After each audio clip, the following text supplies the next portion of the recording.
Most men walking this earth today are ghosts. They are hollow echoes of their fathers, pale imitations of movie characters, empty vessels filled with the expectations of women and the demands of a world that despises them. They wear confidence like a cheap, ill-fitting suit, terrified someone might notice the scared little boy drowning inside it.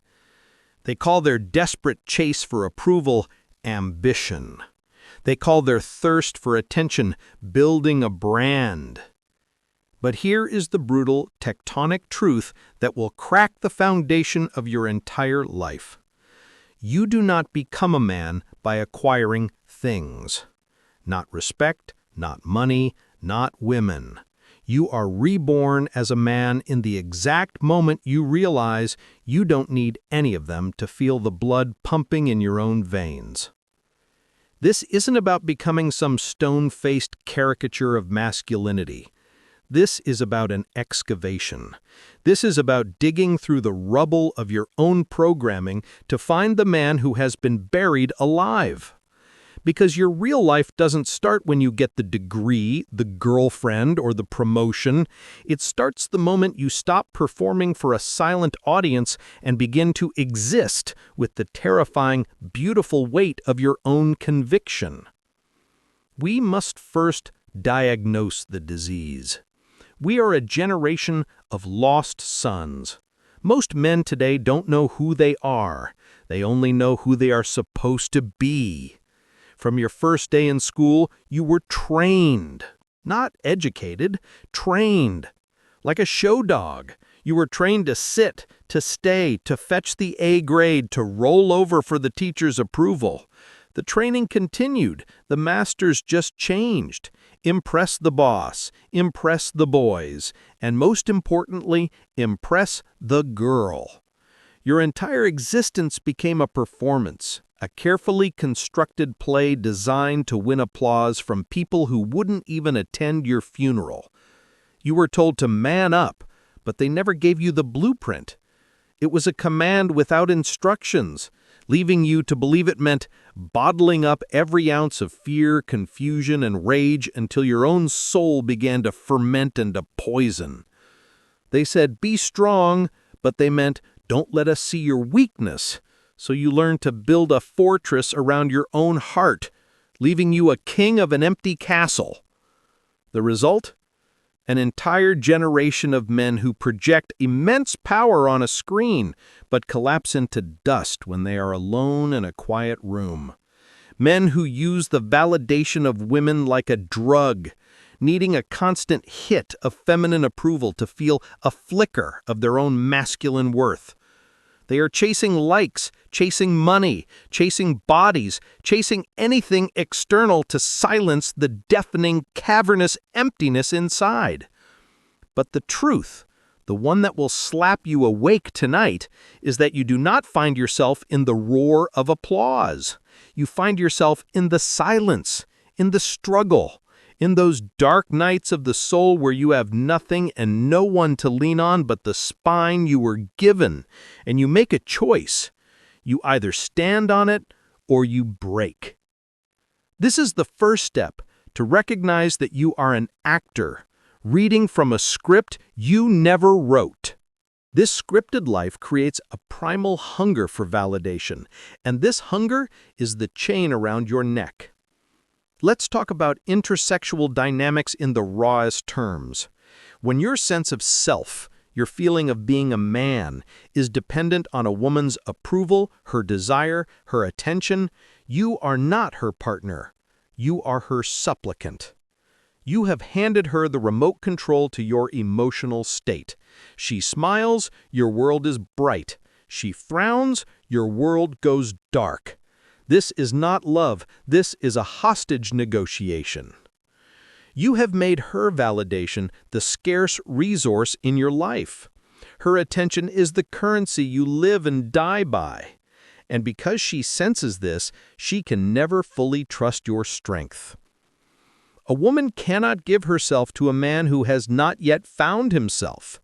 She cannot surrender to a man who is a slave to her opinion. Your performance of the nice guy, the provider, the impressive man is a subconscious signal of your own inner void. You are trying to buy her approval with deeds because you don't believe the man you are is enough. So you perform harder, you work longer, you chase the symbols of success, hoping that the car, the title, the money will finally be enough to make you feel whole. But you are just decorating the walls of your own prison. The sunk cost is immense, years of your life, your one and only life, spent chasing a feeling that can only be generated from within. The opportunity cost is catastrophic. The powerful, sovereign man you were born to be dies a slow death with every act of performance. The final, terrifying stage of this disease is the confrontation with the self. When the applause fades, the woman leaves, the money dries up, and it's just you, alone, with your own thoughts. For the performing man, this silence is not peaceful. It is deafening. It is the sound of your own unlived life screaming at you.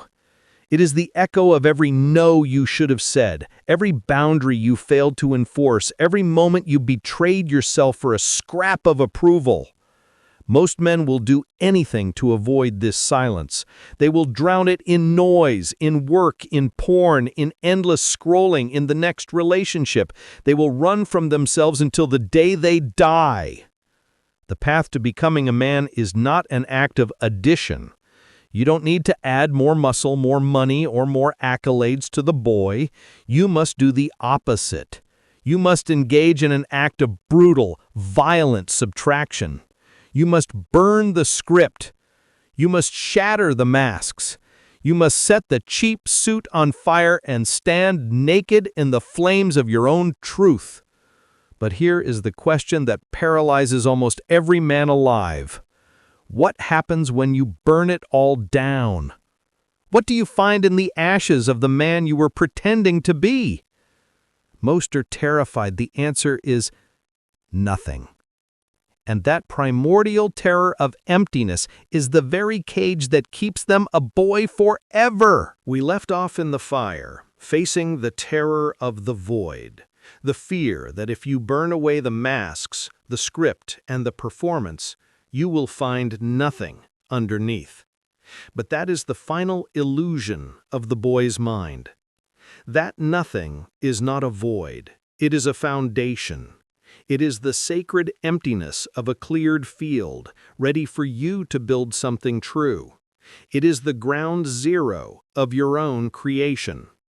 The man who is brave enough to stand in that nothingness is the man who is finally free to become anything he chooses. This is where the forging begins, and it is forged with one tool, and one tool only: discipline. Forget every soft self-help definition you've ever heard. Discipline is not about punishment or restriction. Discipline is the currency of self-respect.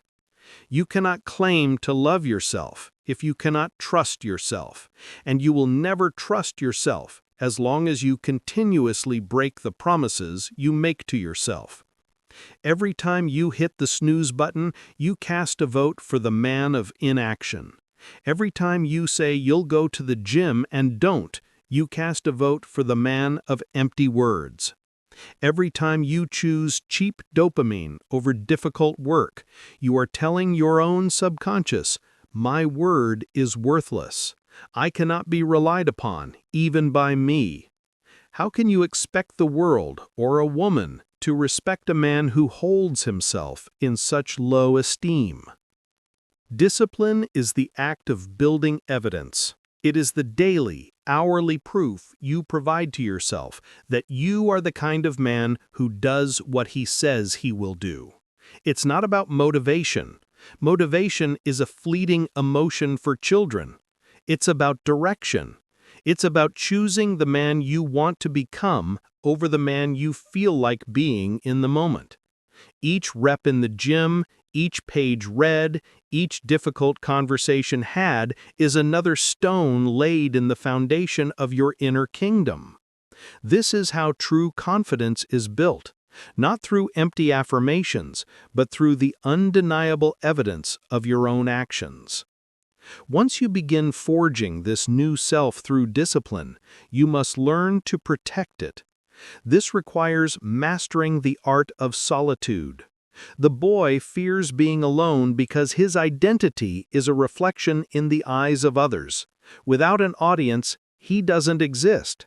But for the man, solitude is not loneliness, it is sovereignty. It is the king in his throne room. It's the sacred space where you hear your own voice, not the screaming chorus of the world's expectations. Life will continue to test you, to break you, to humiliate you. It is the fire of the forge. It is trying to burn away the boy so the man can emerge. Stop trying to be liked.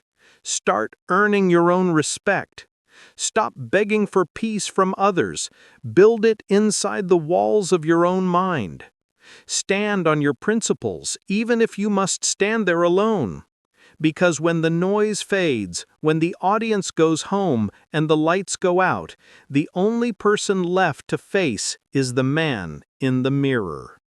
And if you can look that man in the eye and respect who he is and what he stands for, you have already won the only war that ever mattered.